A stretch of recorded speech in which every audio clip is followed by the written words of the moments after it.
Hey guys, Kavit here, back with another video. I've used the Oneplus One as my daily driver for a couple of years, personally tested the Oneplus 3T for a few months, and now these are my views on the Oneplus 5T. Like every other OnePlus phone, the 5T is a flagship that is priced at $33K for the least expensive model. I'm genuinely in love with this phone, and let me tell you why. Here's a physical overview of the device. It's got a big, easily reachable power button on the right side. On the left, we have the volume buttons, and at the bottom, we have the USB-C port and the headphone jack.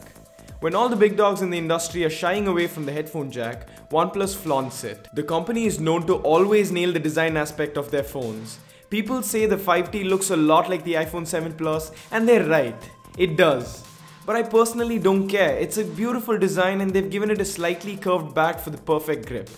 The almost bezel-less display is not crazy like the Samsung Galaxy S8, but it's pretty darn close. There are two biometric based locking systems on this phone. One is the fingerprint sensor and the other is a facial recognition system. Let's cover the fingerprint sensor first.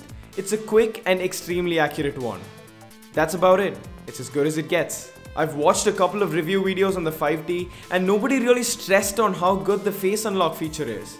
I've seen the iPhone X's Face ID work and I can confirm the OnePlus 5T's face unlock feature is way faster and easier to use. That's saying a lot.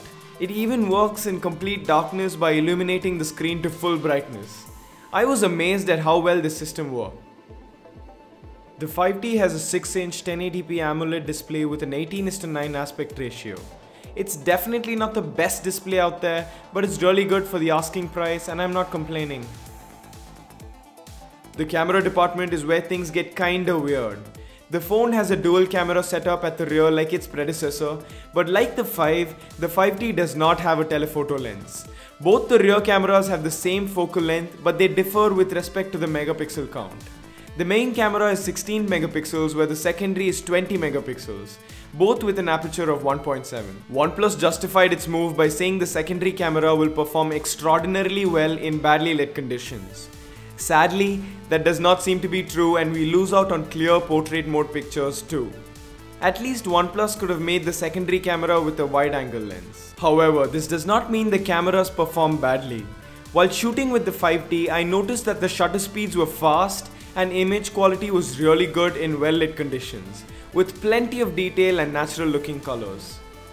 The front camera is a 16 megapixel shooter and it's a solid performer like its older brother, the OnePlus 5. The colors are natural, but I feel the front camera is not as sharp as the rear one. Overall, both the front and rear cameras are solid performers for regular use. The OnePlus 5T comes with a Snapdragon 835 processor coupled with 6 or 8 gigs of RAM.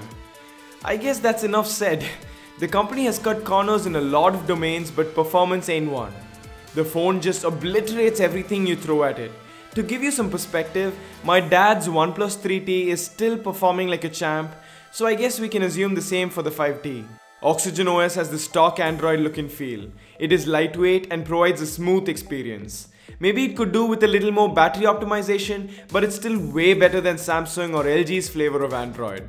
The software experience is top notch and it's also easy to use. Coming to the battery, this phone will last you for an entire day of regular use. Maybe if the OS was optimized, we could have seen better standby times, but it's still not too bad. In case you're stranded somewhere with low battery, all you have to do is plug the dash charger for a couple of minutes in a nearby power outlet and you're set for the rest of the day.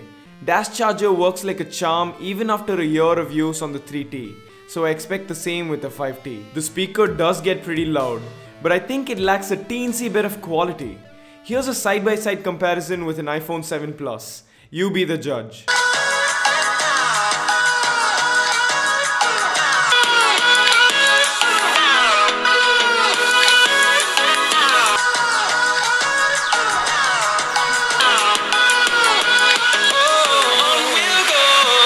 You know what I love about OnePlus as a company? They never settle. I'm just kidding. They understand their customers and cater to their needs. They apply a decent screen protector on the phone and also provide a simple silicone case to protect the phone from light dings and dangs. The USB-C cable is also thick and of very good quality, unlike the cables that Apple makes. I'd love to end this video by saying that this is a great phone and you can't really go wrong with it. Performs really well, looks awesome, takes decent pictures and charges the phone up to 100% in a jiffy. The OnePlus 5T is a flagship that costs 36,000 but can easily sell for double its price if it had a different logo behind. Leave any suggestions or questions in the comment section down below, and thank you for watching. Magic, Daddy. You started recording, huh? Yeah.